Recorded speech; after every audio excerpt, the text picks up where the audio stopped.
Hi, and welcome to Nerds Against Normality, the podcast where we dive into movies, video games, TV, and all things nerd culture. Today we're reviewing The Devil Wears Prada, a film about fashion, power, ambition, and the cost of success. Let's get into it. I think I've hit the Gilf era of my life. I've been AI'd. It's a lonely world being at the top, Ben. Then, do you know what I would do? I'd fall on the old faithful. I'd go, I've got the shits. I think you mean assistance. That's what I said. And that kind of harassment I will report.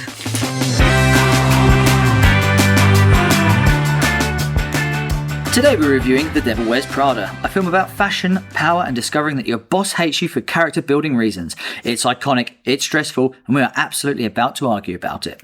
I'm Harry, your host, the Miranda Priestley of this podcast. I don't raise my voice, I don't repeat myself, and I absolutely notice when things aren't done correctly. If you're unsure what I want, that's something you should reflect on privately. With me is Stacey, my first assistant. She doesn't need instructions. She understands what I meant, not what I said, and has already done the thing you're still asking questions about. It's very impressive. It's also raised the bar for everyone else. Unfortunate for others. Here's your cup of tea, Mr. Bowles. Why, thank you. And then there's Ben. Oh no. Who will be going by the other one today. He arrived late, missed at least one message, and is currently confident despite all available evidence. He's trying, we can acknowledge that, but he is not coming with me to Paris. That's fine. Just to warn you all that this podcast will contain a heavy amount of swearing, adult themes, and the occasional bullying of Ben. Please remember to follow, rate, and subscribe to us on all the social medias, plus wherever you get your podcasts from. Also, please make sure you join in the fun by taking part in our new Spotify polls and questions, which we're releasing every week. If you want to go one step further to support us, please feel free to head on over to nanpodcast.tmail.com to get yourself an awesome t-shirt. Before we get into the review, we'll do our usual thing. We'll talk about our one thing, something we've been up to since the last review. Stacey, I'm going to open the floor with you. I watched a film. You watched a film? That's not something we do here. Oh, okay. How dare you? Way back in yesteryear, we talked about the video game Until Dawn that I forced Harry to play and he loved. It hasn't aged at all. I don't know. Has it? Yeah, it's aged really bad. Oh, okay. It's terrible. No, it's not terrible. It's not terrible. It's not bad looking, from what I remember. Yeah, if you Thanks, pause mate. if you pause the game, yeah. She has better days and she has worse days. That's fine. You mean the film? That's how good it is. I thought it was a film. Well, it is now a film. What? Funny you should say that. And it's just as good as the game is good, right? Right. Right. Yeah. Apart from it's nothing like the game, apart from in its title. Does it also have Oscar winner Rami Malek in it? No, he's not in it. Well, what's the fucking But point? there is another guy whose name I should have looked up in advance of this segment, who is in the game as the psychiatrist and is also in the film. Peter Stormare. The one who's like, he can't close his mouth. He always talks like this. We call him the carp. The car. What was his name? Peter Stormare. Great actor. Okay. In the video game, it's about a bunch of teenagers in a cabin and hijinks pursue and... That's the mild way of putting it. Brutal murder. there's a slight bit of murder. Oh, that Friday the 13th film. So many hijinks. And there's like werewolfy type things, and then obviously based on your choices, people can die or not die. In the film, No choices. You don't get to make those choices. What? It's not like the Black Mirror film. That's insane. That's So sad. what? You just have to sit there and watch it as a passive experience. Yeah. I remember kind of the game. You know, like you said, Cabin in the Woods, lots of hijinks, pranked your bro. Oh, you had to cut your arm off. And then gets like a custard pie to the face. Absolutely. Is it better or worse to get it before or after you've taken the hand off? I think it would really do my morale no good if I had my arm locked off and I was like, oh, that's inconvenient. And then shaving foam to the face. You're not seeing that in the news, Saw, are you? Just That would be such a good news article, wouldn't it? just had to dig out your own Man eye. cream pied. After his hand was cut off. Oh, right, in bracket. That, you've got to leave with that bit. No, I think my title would get more headlines. Actually, it'd be worse. I'd get more clicks. Because it would be man gets hand cut off, then got cream pie. Sub brackets, when will it be enough? So the film Oh, yeah, we're talking about that. is different to the game because in the film It's like a whole new story where the clock resets from midnight to dawn, every dawn. No. Luckily, Stacey watched the film with me. Oh, thank God. So they sign into the hotel where they're staying, the magical area. It's a bit like the TV series Airbnb, from... I would Oh say. my God, that's what we're going to split hairs over, is it? Yeah. And when you sign in, you basically then get trapped. Okay. And then you have to survive the night until dawn. If you can survive until dawn, you are then set free. Right. And every day, something or some entity will come and try and kill you. They do get choices because you kind of see like the avenue. They're like, well, last time we did that, so if we do that, we'll get killed this way. And then we'll try this way. So there is an element of choice in the film, but it's just what they're making. I mean, there are some questionable things in it because they turn up to the Airbnb and the surrounding area, like the whole place where it's set is dry, but on the outskirts it's all heavy rain. As in, not that video game. Oh, thank God. But there is a man on the outskirts looking for Jason still. Jason! Like in the Truman Show where they have like a rain cloud spot. It's like that around the whole outside of the Airbnb, if that makes sense. Yeah. And yet they're like, well, never mind. That's normal. They're desperate to find one of the main character's sisters. That's why. She's gone missing. That's why they're on a hunt. So, it's not generic. No. It's a completely fresh idea. Complete new idea. Yeah. Tarantino was going to take it on, but Really? it was too big for him. Too big. He was like, there's no way I can perfect this. No.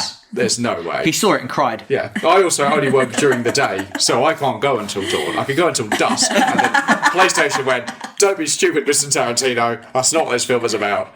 Get out of my office. And there's one other section I would like to mention, which is, as Harry said, all they've got to do is survive until dawn. Yes. And then they're all going to make it out of there. And there's one instance where they go back in time and they're like, let's lock ourselves in the bathroom because nothing can get us Literally. in here. We just got to wait out till dawn.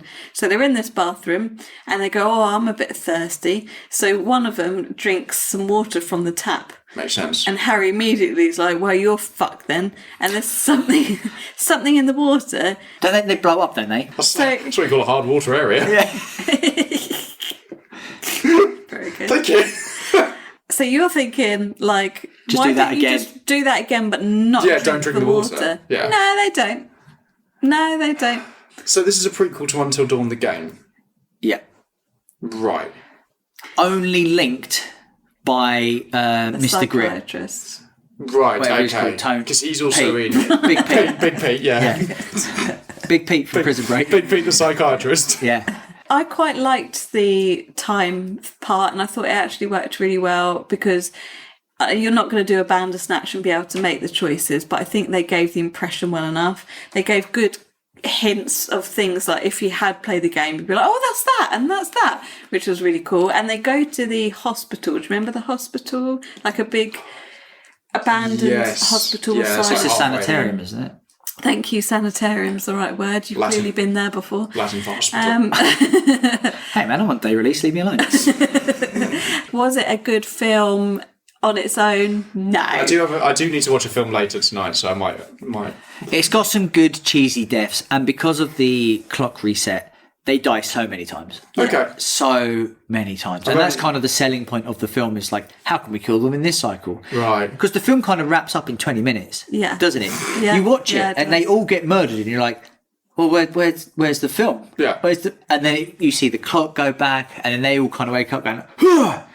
What the fuck?" If I'm honest with you, they don't have as much fun with it as I think they should have. Like, if I knew the clock was going to reset, I'd be like, ha, Ben, stab you in the chest. First thing you go to is killing Ben. I feel like you do that before you even do the clock reset.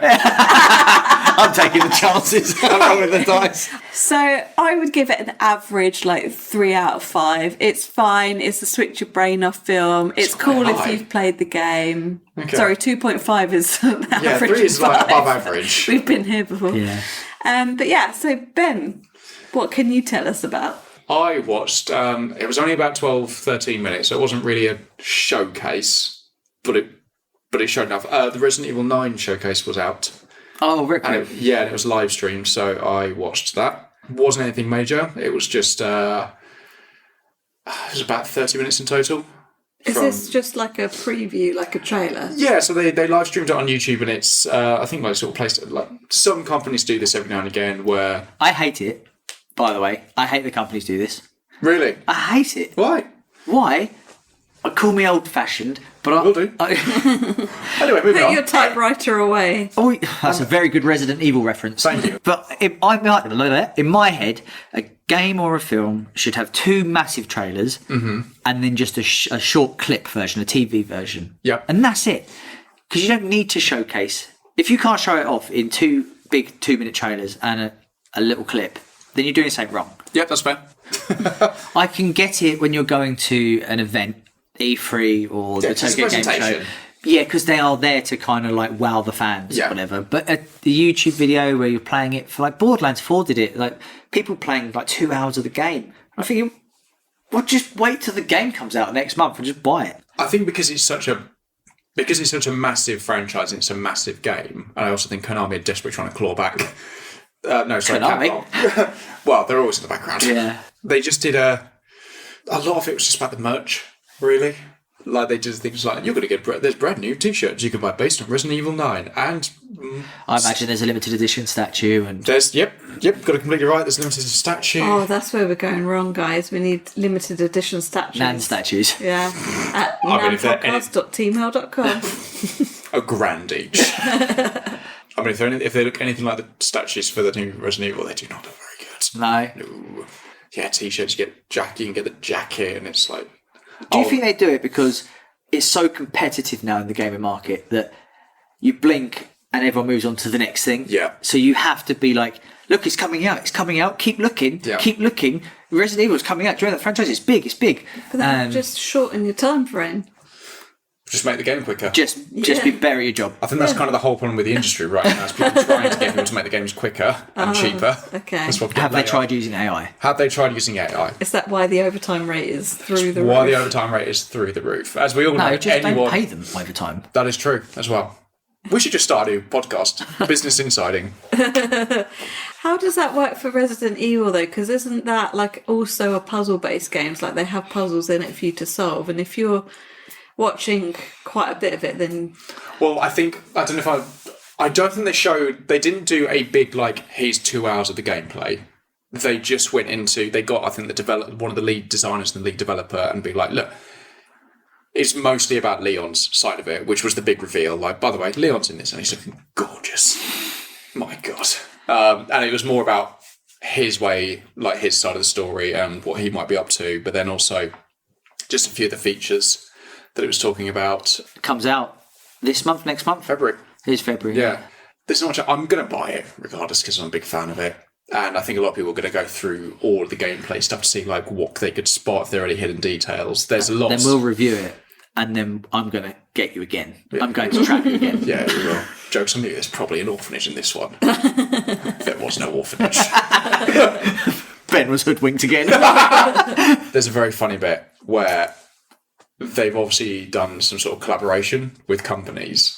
You must have seen this in like other video games where they team up with another company outside. Death Stranding with like Monster or Doritos. Fucking nailed it. Yeah. Yes, and then you have someone from Monster Energy who's a representative like, we cannot wait to be on the Death Stranding. It's like, you have no idea what you're talking about. You've been sent out to die, mate. You're about to get eviscerated in the comments. So there's two on Resident Evil. I was like, oh no. One of them is for Hamilton watches because Leon and the new character Claire, the new Ashworth character, Oh, okay, yeah. who's brand new to the games, they both wear Hamilton watches. They've done a limited edition run of those two. They look fine, but they've got the CEO who's literally at her desk looking like there's a gun to her head. But like, Resident Evil is such a massive franchise and we cannot wait to have our watches in the game. Blinking twice, being like, they've got my family.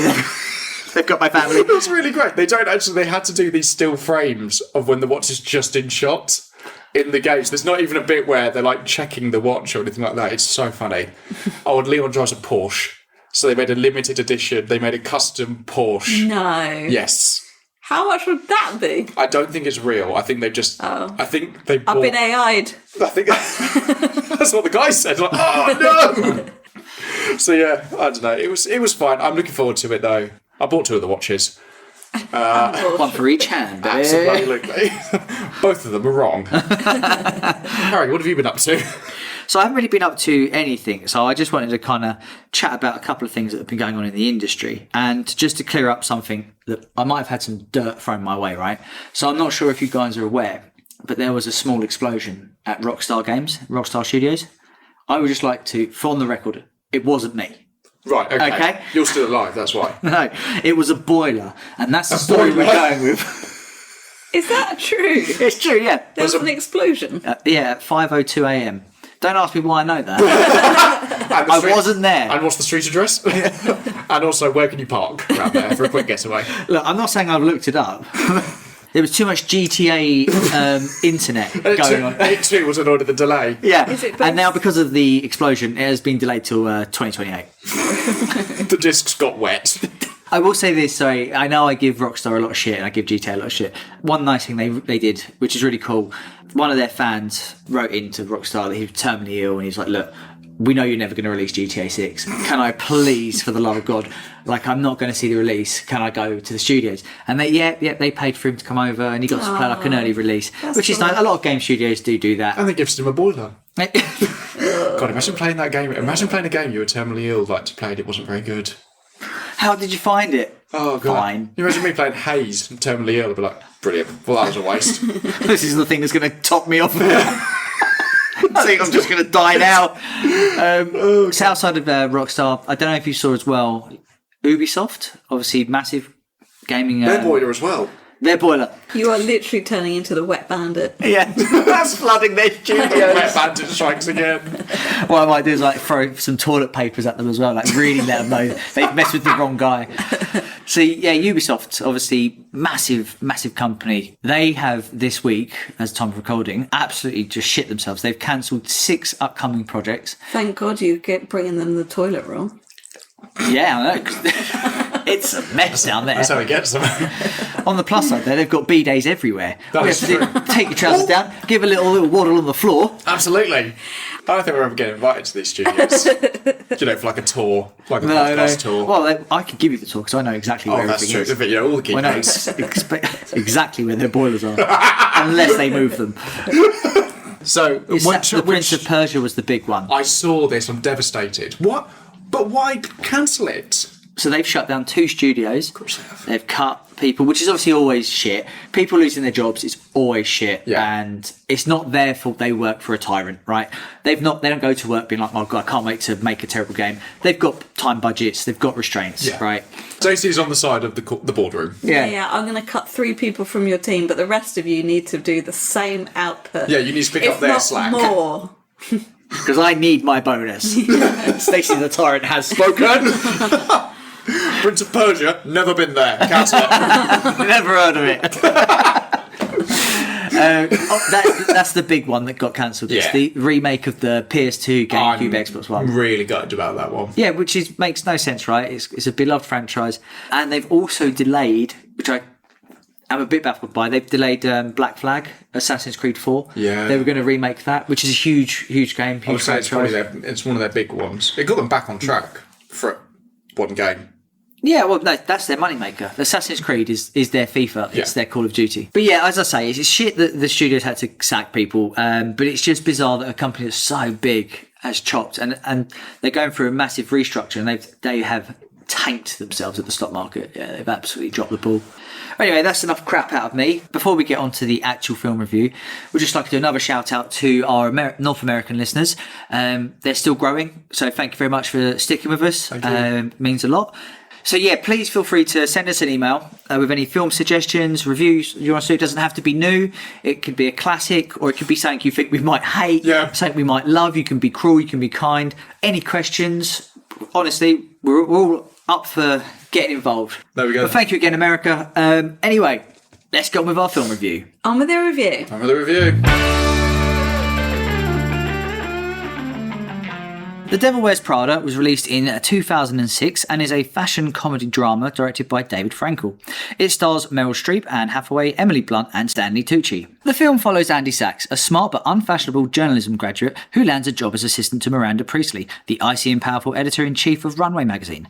Thrown headfirst into the ruthless world of high fashion, Andy struggles to keep up with impossible demands, cutthroat office politics, and a lifestyle that slowly begins to change who she is. As her career accelerates, Andy must now decide how much of herself she's willing to sacrifice for success, and whether the glamorous job of a lifetime is worth the personal costs. So, give you a quick overview of the review. We'll be going through the plot first, then the characters, then I've made us a little game, which is nice and fun, and then we'll be going on to our last bit, which will be, has it aged well, where we think the sequel will go, wrapped up with approval and trivia. Nice. Sounds good. Cool. That's a podcast I'd listen to.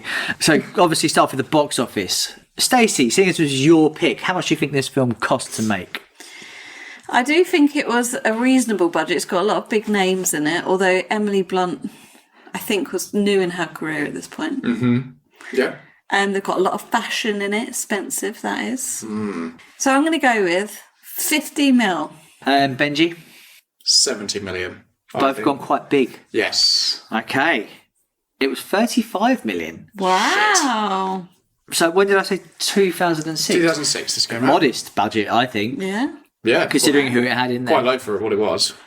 Then again, you don't have to pay women as much in the film industry. That's very true. So That's very true. I have nothing to say. because you're too busy working. Absolutely.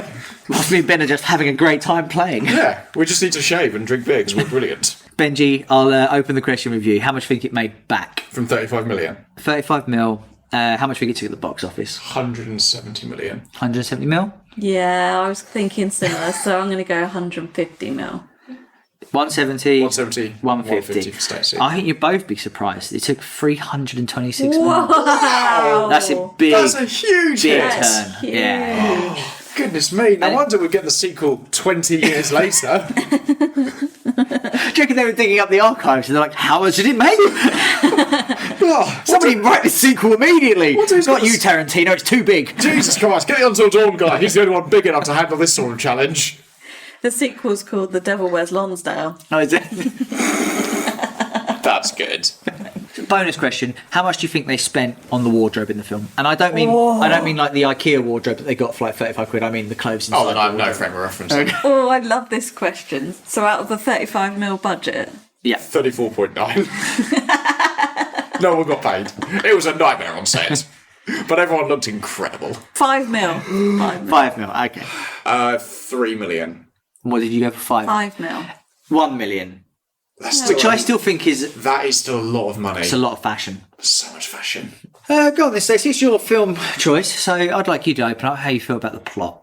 It's pretty good, I'd say. Why did you choose Moving on, brilliant. Why did you choose Devil Wears Prada? I don't think either of you have seen it. Have you seen it? Nope. No.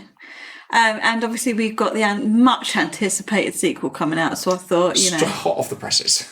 this film is just iconic for so many reasons, and it spawned the format for any kind of fashion-y anything. So if you look at any subsequent films or TV shows, most notably Ugly Betty, Yep. and Emily in Paris more recently, they all follow this format where you have a Miranda Priestley, horrible boss, you do anything to be in fashion, and you have to look beautiful all the time, and it's a bit sassy. So it's iconic. It's quite a simple plot, really, when you think about it. She just wants a job as a journalist, but ends up kind of sidetracked into a fashion magazine. How does she get that job? That was my big plot point. It's just like you went to a good uni because they say that, but she has no internship at a fashion house. No. Nothing. It must have been so easy to get a job back in 2006. Also, the world was black and white. Literally. Oh, but like 2006 must have been so... She and her boyfriend have just a flat for themselves in New York. Yeah, and he's a pot washer and she's a part-time assistant, which is an assistant. He says he spends his whole day making like, what is it, like He's pork? producing wine or something. Yeah, he's making pork. Yeah, I would say he's just making gravy then. Yeah. This film is nothing if not rooted in reality. And I won't hear otherwise. You know what? I do agree with you, Stace. No, I genuinely do. I would not call this a film a comedy. You'd call it a horror. This film is terrifying. And I don't know if how we're gonna get into it. I'm sure we'll get into it. Is that somewhat. because you're so afraid of the corporate world? Or women. Women in power. Goodness me. You just don't know. Because on the one hand, I don't agree with it, but on the other hand, I'm so turned on by it. Goodness me, I love it. You've not shut up about Margaret Thatcher. I haven't. I just think what She's your Ryan lady, my friend. Absolutely. That's these timely references we make to this 2006 film. Oh, God. I don't know where to go from Well, here. Miranda, she's like terrifying, isn't she? I'm not just because she's a woman in power. What I learned from this film is I think I've hit the Guilf era of my life. Oh, absolutely. Yeah. I was like, she's just I don't know. She'd just treat you mean and you'd be like, okay. I love you. Right? Yeah. When I treat Please can I lick your shoes? when I treat you mean, you argue back. Yes, yeah. When you hit your Guilf stage, Absolutely. I'll obey anything you say. There was a bit when, if it was me in that desk and she threw the coat and it landed over me, there'd be a pause and you'd just hear me go like, oh, God. And then I'd hang it up. I think what this film does really well is it borders on those that are really into fashion and those that don't know much about it, because you're seeing it through Andy's eyes. And there's that one moment where she's called in to make some quick notes and she's sniggering in the corner. Yes. And she's like, why are you laughing? And she's like, well, who knew there were so many choices for things that don't matter? Like, the belts look the same. And she breaks it down for her and you're like, oh, okay, I get it. Yeah, she tries being like, I'm so anti-establishment. Yeah. I'm here with my non-brand clothes and that's just who I am. Yeah. And I love how she's like, yeah, you think that colour, that's unique, that's so against it. It's like in 2001, I think it was, in the magazine. And she don't, But she literally voiced what you were thinking, because when they held up the belts and they were choosing you laughed as well. You've hit on a really good point there, which is that she is that stand-in for the audience. I really liked how, what's his name?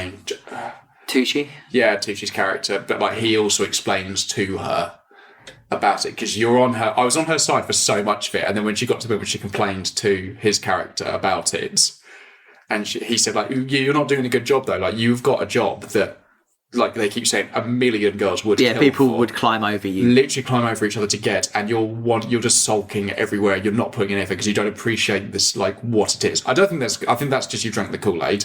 I do kind of agree with her boyfriend. That's like way too much into a goal. But I do understand that, like until we get to that point, I'm completely on her side. And I was like, oh yeah, I suppose you should actually probably. Yeah, but you're learning from the Jedi Master, Yes. right? She is Yoda, isn't she, of the fashion world? She knows everything, and her word is gospel. If she gives a thumbs up to a fashion runway, that is now selling out, right? That's now on all the magazines. She is the oracle, and he's basically being like, don't moan about it, learn from it. Yeah. Like, she's the biggest and best person you can learn from, and yeah, she has her way. But there's a reason why she's successful. But it's all worth it, because at one point she will throw her coat over you, and that's when you go. It's all worth it. There are some clear issues, right? There's some horrible glaring issues. In that, and it was interesting to see like how much it's aged with comments like this. But quite clearly, Anne Hathaway is not in any iota fat. Well, that's So you say. That's your opinion. Or ugly, or even when she's in her drab non-fashion outfits, she's still beautiful. I think the standards have changed now, but I do. For a long time, that was like it, though, wasn't it? Like this was Size 0 isn't enough. Yeah, Yeah. Great lines. Well, 6 is the new 4, 4 is the new 2, and 2 is the new 0, or something like that. But I think they get away with it because they don't take themselves too seriously. Like some of the best comedy moments are when Tucci is saying mean things about her. Yeah. Which is catty. That is a very good way of describing it. Like everyone at the start of it, you'd have like the HR department in that place must be. I don't think it exists. No, I see they're not there, or it's completely inundated. I think they'd be scared of her, old Miranda. I would be. But I was conflicted by the hate, right? Because I love Anne Hathaway. I think she's just a nice person. Yes. I think you could have a nice coffee with her, couldn't you? Probably. Yeah, have a nice little chat. And I think she's really nice. She's just being treated like shit. And I was really angry. But then I remembered I'm in my Guilf era. That's true. And I had inner conflict. I mean, plot-wise, obviously she gets sucked into the universe and then by the end of it she decides to take a step back. Do you think she did the right thing? I didn't see that happening. No? I thought she was going to embrace the fashion world and kind of just do her own path, only because that's how tropey films would go. I'm glad it didn't go down the route, and she kind of picked her own path.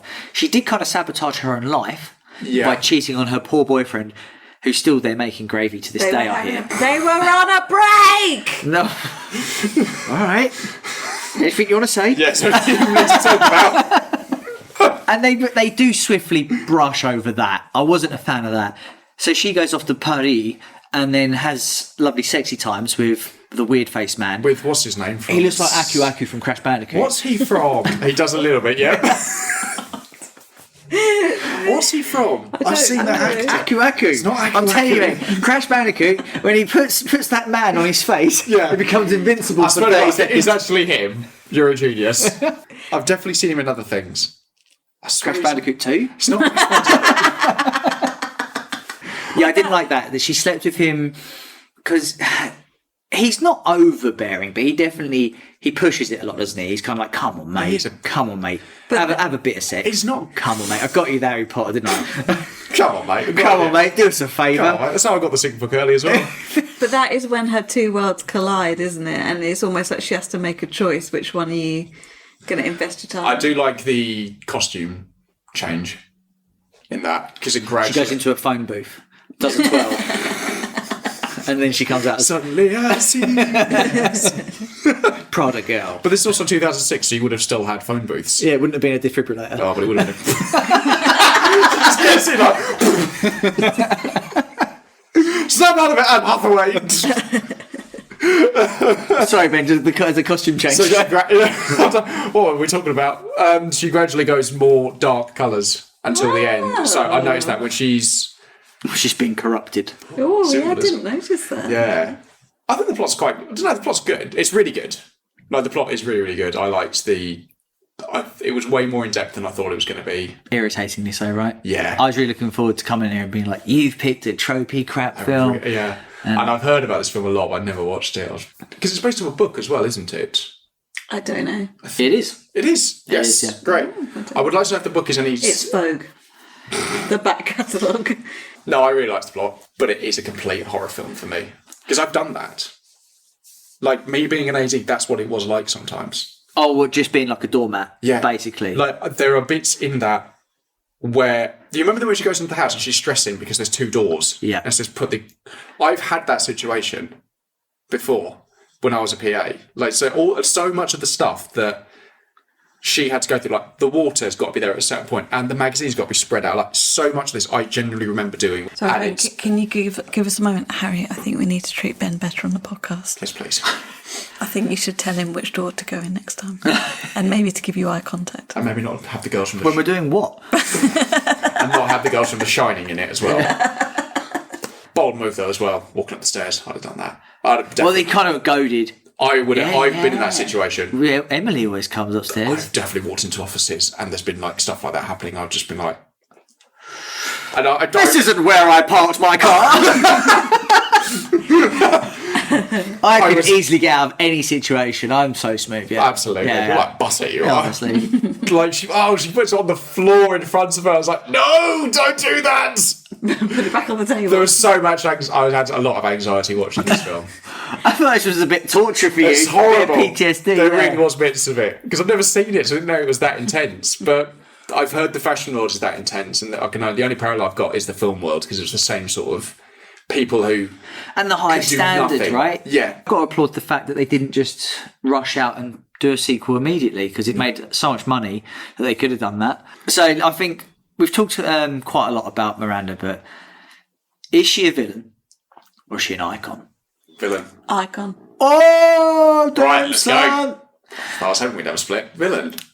She's awful. What about her character arc? Because it's unexpected, I think, when you start to see bits of her personal life and she admits she's getting a divorce and there's that scene. She doesn't even crack then. But there's that scene where she walks in and she's clearly been crying. She's got red eyes, she's got no makeup, and she's like, I've got no, like, she doesn't have anyone to talk to. Well, maybe be nicer then. You'd have someone to talk to. But you don't get to that position. Yeah, exactly. That's the trouble. It's a lonely world being at the top, Ben. It's a I would never know. Controversially, Do you think it would be as shocking if it was a man? If a man had been that cold and callous to another guy? No. I don't think it would have been. I think it would have just been banter. Yeah. I do. You'd be like, "Whee! I fired the last guy. Whee! He's now not going to be able to feed his kids. Whee! It's Titty Friday. Sam Miguel, crack that open. Not for you. No, that's a really good point. They bring that up in the film. And I don't want to make this too deep for this podcast, but again, women CEOs and things, this is the image that you think that you have to portray. You have to be tough to make it to the top. Yeah.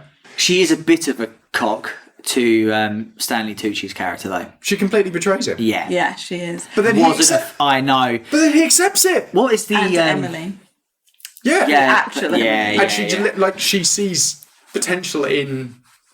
It's Stockholm syndrome, isn't it? Yeah, when you just get, like... When you just accept the abuse. You just get enamoured with it. Yeah, you fall in love with your character. But fall in love with your gilf. That's what Stockholm syndrome is. To be fair, I'd be there, mate. Absolutely. Oh, I didn't get it this time. She'll definitely do it next time, though. She would have promised me. In the car ride, when Andy's making up her mind and she decides, actually, it's not for me, Miranda's sort of saying to her, but this is the business. Like, how do you think I got to where I am? Because I'm good at playing the game. Yeah. I knew all along what their she's 5 play steps was. ahead. Yeah. I got them back. It's very clear in it from when she goes back, like, that her career is her life. Yeah. Without the magazine, she has nothing. Yeah, exactly. But they only want to overthrow her because they can manipulate. She is the oracle and what she says goes. But if they get a younger, newer, lesser paid female to take over, they can manipulate her. Yeah. That's how I see it. I think if you have Miranda, she is the fashion industry. She will tell you. I am fashion. Yeah. Fashion. What do you think about Andy? So as we've talked a lot about Miranda, at what point does she become part of the problem? Well, not part of the problem, but she gets swept up in it, isn't it? She becomes the thing that she Do you does. think it's when she gets glammed up? Do you remember the scene when they're having dinner? Like, she meets her friends quickly for dinner and they keep throwing the phone around. It's like... That wound me up. First, don't do that. Yeah. Don't. You can disagree with her career choice, but don't be a fucking... dickhead. Yeah, and I've just given you some really expensive shit. Yeah, didn't she say it was like worth a couple of grand or something? Yeah, I'll take that back, thank you. Give me the bag. And do you know what? I wouldn't even sell it. I'd throw it in the fryer. Yeah, absolutely. No, you would Yes, not. would. Boyfriend's there saying, I can reduce that. But is she successful because of Miranda? Does she become... Oh, good question. Well, thank you, you're welcome. Yes. You think so? Yes. I don't. What Miranda teaches her, but also Tucci and others, is that, like, if you want to be good at your job, you have to be involved, you have to do stuff. And I think Andy, in many ways, represents all of us that when we first started out as something, and you're not that good, are you? And you are treated a bit shit. That is one of my notes. You do Where the stuff. fuck is the training? Sorry, what did I put? Where's the training? Where the shit is the training? That's what I put. Yeah, where's my e-learning? Like, there's a question. Miranda's running 10 minutes late. Her coffee might be cold. What are you to do? Throw yourself out the window. Yeah. It's the only sensible thing. How do you find about old Tucci? Do you think he was like the moral compass of the I film? really liked his character. I thought it was really nice. Bit of a, not father figure, but... He definitely takes a looks liking after. to her. Yeah, he takes her under the wing when everything's a little bit too much. He's the one that kind of gives her like a little slap of reality, being like, it'll be okay. Sort yourself out, hun. Yeah. I put it to you that character is only so good because of Stanley Tucci. Yeah. I think he absolutely nails it. Yeah. So you're saying that someone like Sean William Scott couldn't have probably wouldn't have the same depth, no. Nor Mark Wahlberg, dare I say. Well, hang on. Oh, Whoa. Wahlberg. The only other character I think deserves a little mention has to be Emily, right? She gets fucked over. Literally by a fucking taxi. Oh yeah. She gets hit by a fucking car. She has like one like bad-ish day and she just gets replaced immediately. That's Miranda though for you. No, Classic Miranda. Classic. That's what she said. She went over the bonnet. Classic Miranda. she tries really hard. Yeah. You can tell That's the thing. You can tell she lives through it. wants to be there as well. She has worked so hard to get to that point. The people Tucci's talking about when he's like, women would die to be in your position. That's She the did. character. That's Yeah. the character that he's on about. Like, these women, they live for fashion. Emily's just a bit of a horrible person, though, isn't she? Like, it's funny. They make it funny, but there is nothing Don't endearing really about her. revert. I would have cleared my desk and her desk in a drop kick. Like same for Street Fighter 2. Absolutely. I would, if she had said to me like, "Oh, are you wearing that top again, are you?" Or just something like that, I'd have been like, 2 seconds, Emily. And I'd have backed that chair up, because I've seen that. I measured that distance, it's quite far, and it would have been a flying drop kick. What about her boyfriend, Nate? Because I'm going to go out on a limb and say he's not in the sequel that's coming. Oh, he's a really well-known actor. He's doing all sorts of stuff. Did you feel sorry for him? Did you like him? I liked him. I thought he was a nice, likeable guy, but they're not a good fit when they start to grow. He's going to do, he's going to make gravy in Boston. And Sky's just the limit. Sky's the limit. There's so much you can do with gravy. Yeah, I say you can pour it. Honestly, it's so underutilised. There's so many, what are you laughing for? There's so many gravies you can make. Chicken, beef. Vegetarian. There's so many options. Vegetarian. You worked in a restaurant chain for many years. I and did, the yes. shift pattern can be quite challenging. How do you think they actually spent time together? The simple answer is they didn't. They just wouldn't have done that, and that's where the cracks start to happen, because she was on call 24/7, and he just only worked the days because he was only there. He was never there. You don't need to make gravy at night. No. What are you on about? It makes itself. Gravy is a day ingredient. It's a day process. What am I going to do in the night? I can't see in the kitchen. They turn the lights off. What am I going to do? She missed his birthday though. Oh man, That was awkward. that was grounds for a drop kick. That was a drop kick moment. That was From who? So from what- him. Oh, right, okay. So- It's in the corner. She comes in with a fucking muffin with one candle on it and can't even buy me a pack of candles. So let me put it to you. What would you do? And Harry, for this context, this is early relationship. Yeah. You cannot get out of your job thing. It's going to potentially ruin your job, your career, but it's your girlfriend's birthday. What do you Oh, do? you're putting me in her shoes, not his shoes. Yes. God, it's tough, innit? Because you've got a... God, I can't remember those days. Yeah, it was so long ago. I think I had hair then. Well, On a birthday, non-negotiable. Do you know what I would do? I'd be a responsible adult and I'd book it off. That's what I'd do.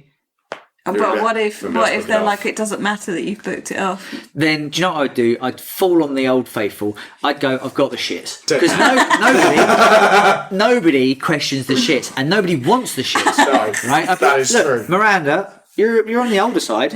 Look, this could be the end of you. You were on the Guild era. Yeah. Hello? You won't make Hello. the double G Guilfera if you keep doing these sort of things.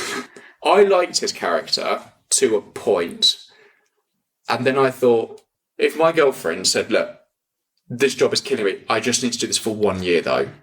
For 1 year, and as long as I get to that show, I can pretty much work anywhere afterwards." I'd be like, "Okay, it's only a year. It's gonna be a lot, but we'll make it work." He's not very supportive of her in that regard. Like, if someone had said to me, "Look, I want to get to this career. I've got to go and do this though for a year and really push myself." But the issue he's got is that She's this changed. is not the career that she chose. She wants to go and be a journalist. Yeah. Right? And now she's ending up in the fashion world, which she didn't want, and she took the piss out of. And he's seeing a change. Mm. No, But I'm pro Nate.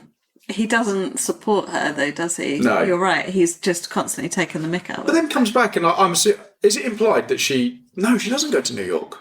No, she doesn't, because he goes to Boston at the end, or he might do in the sequel. We don't know. He's been making gravy 20 years. He's just one of those fat chefs with the apron that really fit anymore. I fully support your idea of a gravy themed restaurant. I've just finished this port reduction. We will not be open after 5 p.m. Because I turn all the lights off. Because then he just announces, we're probably going to go to Boston, but it's implied they're going to get back together. Yeah, I had that impression. And then- or at least they're going to see how it goes. They'll see how it goes, but then she is still in New York. She walks out of the job interview, which is in New York, so he will still go to Boston. She would have to stay in New York if she continued in either journalism or fashion. So it still wouldn't work. It's still a bittersweet moment. Yeah. Anyway, enough of characters. Let's move on to our little game. So, in this game, basically, you two are my shitheads, right? I think you mean assistants. That's what I said. And that kind of harassment I will report. Yeah, and that's the sort of what stuff I that's going to jump. make you find a new job. Yeah. Do you know how many people So would... shut up and do as I say. Absolutely. Do you know how many, do you know all of the 3 people that would kill to be in this position right now? 2 of them are in this room. So, in this scenarios, right, I'm going to be Miranda. Cool. I'm in a position of power, okay?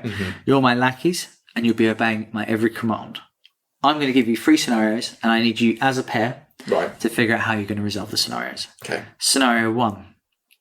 I need you to split up David and Victoria Beckham by tomorrow evening. The memes are getting too much, and I need it to end. How are you going to do this? We get Victoria.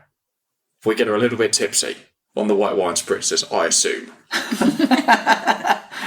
Yeah, I can see this happening, yeah. Okay, good. So we'll be so far. Football boot. Give it to her and said, like, you remember Ferguson? We recreate the shoe throw. So you get Victoria to kill David Beckham. Not kill, maim. Oh, okay. Maim, because he didn't kill him. But he's pretty angry about it. So she fucking kicks the door in like something out of ice. Straight through. Yeah, it's only one shot. What was the sponsorship back then? Was it Nike? Or was it Adidas?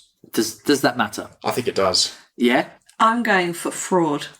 Going for fraud. I think my idea is way less complicated.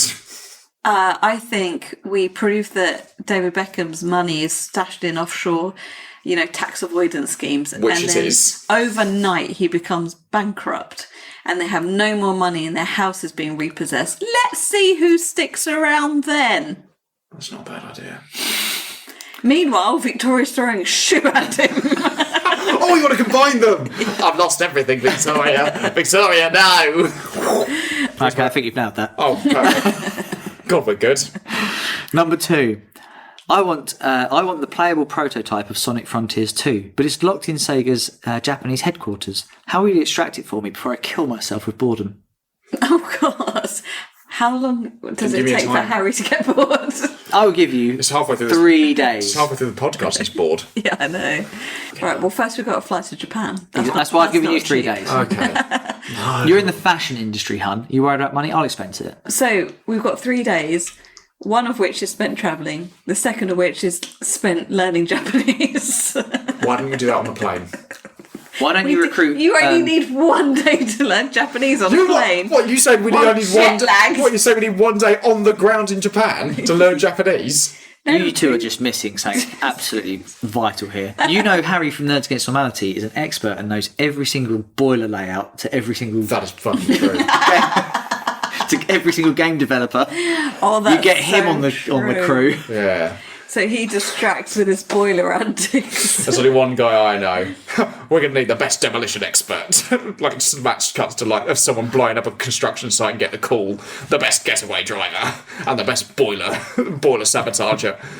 Who's the head of Sega? You don't want the head of Sega, you want head of Sonic Team. Who's the head of Takashi Izaki, sorry. All right, so how are we going to go up to him? Kidnap. Okay. We're going to say, get in the van. It's going to like, I don't understand what you're saying, but we won't understand. We will that. blow up your boiler. Look at this Polaroid we've got. This looks like a nice boiler. It'd be a shame if it was dented. Oh, what's that? The warranty sticker's gone.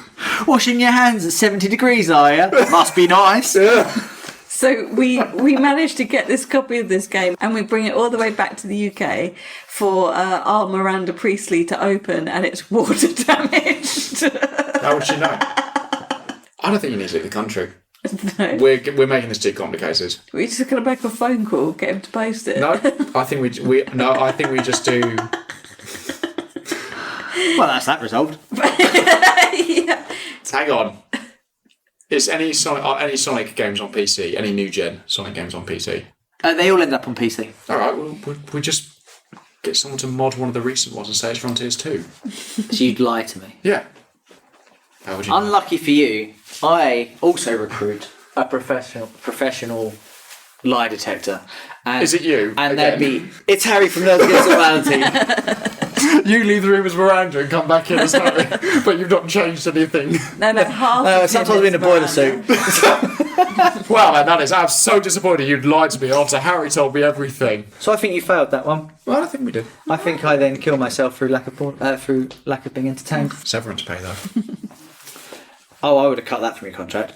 Shit. And finally, I insist the next Mark Wahlberg film must win an Oscar to cement his brilliance in the film industry. His next film is Balls Up and is due to release this year. How will you make this happen? Right, can we Would you like a start little it? description of the film? Balls Up? Absolutely. Yeah, is this rated 18? Well, I don't know the rating, but it's two fired marketing executives attend a soccer match, leading to drunken antics that make them fugitives hunted across the country. Well, we know the Oscar panels are rigged. The voting panels. So first of all, you've got to be bringing it out in January, is it? Is that Oscar? You've got to be releasing it now. Yeah. So we find out who's on the voting panels because it's all rigged, and we just bombard them with Mark Wahlberg merch. You notice your The Church of Marky Mark. you notice your shower was a little bit colder this morning. Are you recruiting Harry from Nerds Against Normality again? It's back. I think he could have resolved all of these situations. I'm returned, goddammit. One last boiler job, Harry, for old time's sake. I think we just need to wait. Because, I mean, even from the description of that, it's a surefire Oscar win. It's So such an original and great idea. Yeah, so I think we're good, actually. So actually, the right answer is to do nothing. It's to do nothing Do and just nothing. let it ride out. nature run its course. Either that or blackmail the board. That, or what we could do is get hold of a copy of the film and Oh, just so you can get a copy of this film, but you can't get a copy of Sonic Frontiers 2? I gave you Sonic Frontiers. No, too. you gave me a modded version of another game. It's going to be the same thing, Harry. Come on, mate. We did get a copy of the game, but it was waterlogged because of the boiler damage. We get a copy of the film and we AI a sequence into it that will make it Oscar worthy. So we include like a black and white scene that makes no sense to the rest of the film about Nazis. Yes, that is true. Done. What else do we Sorted. need? Done. All right. Yeah, I think we've nailed it, honestly. I'd give you a 6.5 out of 10. That's incredibly high review. praise. So part 3, has it aged well? Where do we think the sequel's going to go? They've all aged very well. They have aged They have incredibly. aged incredibly well. If you haven't seen the trailer for the second film, do yourself a favour and watch it. Is there a trailer out? It's a teaser trailer. I'm curious to see where the sequel goes because, as per the teaser trailer, Anne Hathaway is still working with Miranda Priestley because they're getting a lift together. Or could she be doing a piece on her? She's a journalist. Yeah. Oh, okay. That would be the better thing to do, wouldn't it? Like you're interviewing her, but 20 years later. Oh, I like that. That's really good. If they don't do that now, they've missed a trick. Which means Someone call the studio. Which means Miranda's character would have been the head of Runway magazine in America for 50 years? Yeah, they thought she was old and haggard in this one that was 20 years. And in this one, wow, she's really... Do you reckon Tucci's still there? Yeah, but I hope so. Florals in spring. I'm worried because I think the vibe of the first film is all about her learning and becoming part of the industry, but she's not going to have that now. No, she won't make Number the same two. mistake twice, will she? Because you can't have her going back into the film industry for one nurse job. So I don't know what that hook will be. You haven't seen the trailer. So do you remember in the first film, she goes into the lift, Miranda, and everyone is too scared to get in the lift with her. Yes. And that's kind of like a thing. That Great. She's scary, you don't go near her. Yeah, great character intro. But in this one, Miranda walks into the elevator, she goes to press the button, and then Anne Hathaway's character puts her hand in between the door before it shuts and goes into the elevator with her and is like, Miranda. And then she kind of looks back. New Emily. New fat Emily. It shows that they're no longer master and apprentice. Yeah, they're just two people at the top of their game. Yeah. She will have to be editor-in-chief of something, like a magazine. I really hope they don't get a new apprentice and Andy's trying to mentor her with Miranda or something like that, to pass the torch. I hope that doesn't happen. Well, there is a second book, so Okay. it will have at least something to go off of on it. We need to read this book. Yes, before. I think this film's aged much better than other Early 2000s. early 2000s, which is also kind of about this. I think the lessons about the fashion industry from back then are exactly the same now. I don't think it's changed a bit. Yeah, I agree actually. Yeah, some of the comments around what she looks like and stuff didn't age as well for me, but like I say, they don't take it too seriously, so it's And they brush past it quite you can kind of get quickly. away with it a little bit. Yeah. I think a couple of the comments were a bit... wouldn't say that now. The fat shaming, I guess. But no, I think it's fine. I think if you get offended by that, then you're just looking for a reason to be offended. It's fine. They don't linger on it. It's not the selling point of the film. I would love to get a fashionista's opinion on whether the fashion has aged, because I still think they look, apart from the odd one, like when Anne Hathaway's out on the street, she's wearing her caps and stuff. Oh, the beanie. Don't get beanies anymore. What? I love a beanie. But not in a beanie in that sort of, not with that outfit. Again, I don't know what the fuck I'm talking about. But whether or not some of those outfits have aged, I would be interested in. I think they look great still. I would like to see, I'd like to have someone who's really into fashion's opinion on the outfits in. Will they change Miranda? That's the question I've got for you. In the sequel, will she still be this hardened bitch? Or do you think, Yeah. Well, because of who she's based on, yeah. Right, so before we wrap up, the big question. Is it approved? Stacey, I'm not going to start with you because I'm fairly certain I know what you're going to do. Benji? Yeah, I approve it. It's annoying. I don't believe in bias in this going into it, but I did go into it like, I've been wrong before though. Clueless was a big wake-up call, so I've got to be more open-minded about these sort of films. Josie, absolutely not. No. But great film. I would actually sit down. Someone offered to watch this, I would actually watch this again, and I would generally probably go to the cinema to watch the next one because I'd like to see how they carry this on. So yeah, approved for me. Stacey? Yeah, it's iconic. So yes, I approve. There's not much else to say other than all the fantastic things we've said about it already, but it's just the sequel's long overdue. I hope they do it justice. Me too. And yeah, I love it. Okay, full Nan approval then. I approve it as well.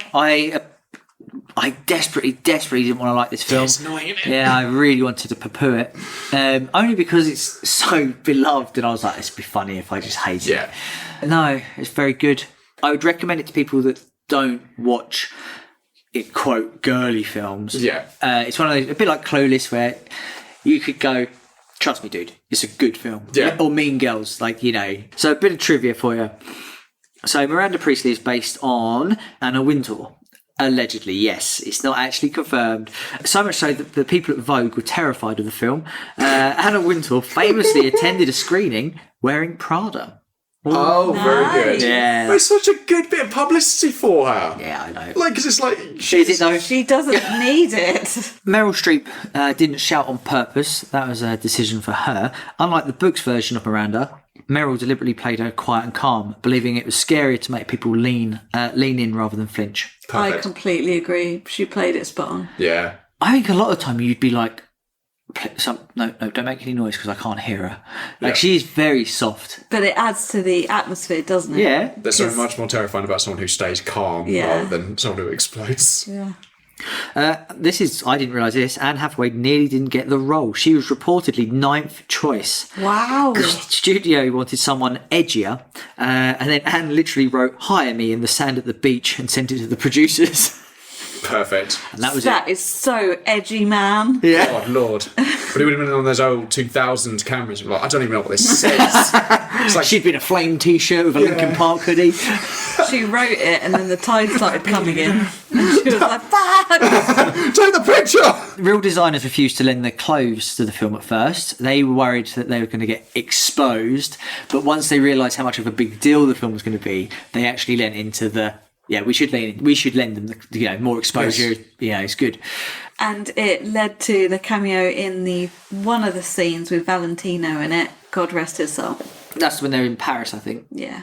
And the last one, I've got Meryl Streep stayed in character between the takes. Not full method, but she kept her distance to maintain Miranda's icy demeanour. Oh my God, those poor PAs. Yeah, cast members said it was intimidating. Yeah, I like that, though. No, that's horrible. But she seems like such a warm and nice person. Yeah. Apparently she is lovely. Yeah, we've watched her in Only Murders, and she's just a lovable mum. Apparently she is really, really nice. But for the poor PAs who were looking after her, that would have been me. That's terrifying. Yeah, you've just got PTSD. That's so stressful.